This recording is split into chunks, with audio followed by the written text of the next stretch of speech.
Evolutionary biology has played out through geological time in producing brand new organisms that appear on planet Earth. They do very well and expand, and we call that radiate.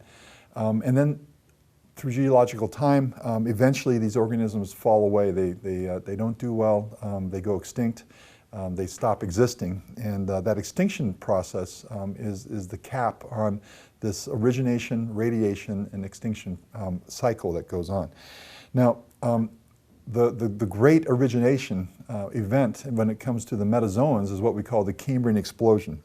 And that Cambrian Explosion was a series of organisms that were metazoans, multiple celled, and they grew something really important that hadn't been on the scene before in terms of evolutionary biology, and that was a skeleton.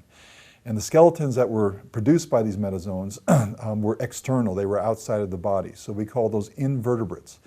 The other corollary to this, of course, are the metazoans that grow skeletons that are inside their bodies, and we call those vertebrates. And we're going to save the vertebrates for a little bit later in looking at their evolution. But the first organisms to radiate, originate, and expand were the invertebrates.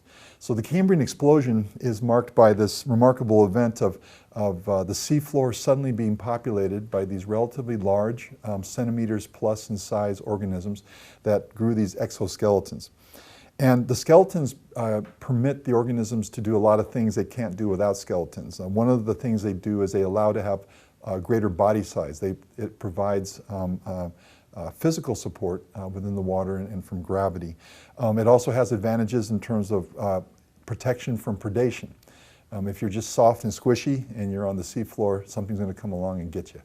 But if you have some kind of a fortress around you called an exoskeleton, then you can ward off your predators sometimes more easily. The problem is that when predators face exoskeletons, the predators had this bad habit of evolving themselves to have apparatus like jaws and teeth that can crush a skeleton and still devour you. But that's the predator-prey kind of interaction that we see through time.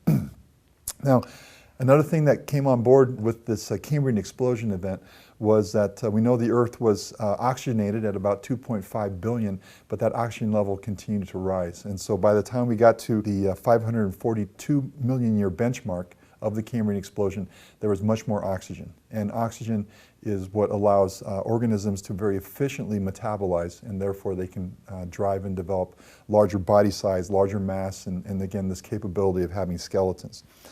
One more aspect of this is that this is all post-dating the 0.6 billion year old snowball Earth, when the entire Earth was covered with ice. And when that ice sheet retreated, actually it went all the way from total ice coverage to no ice at all, and then fluctuated back and forth a bit. That series of events opened up ecospace, and it removes some organisms that were there previously and allowed other ones to proliferate.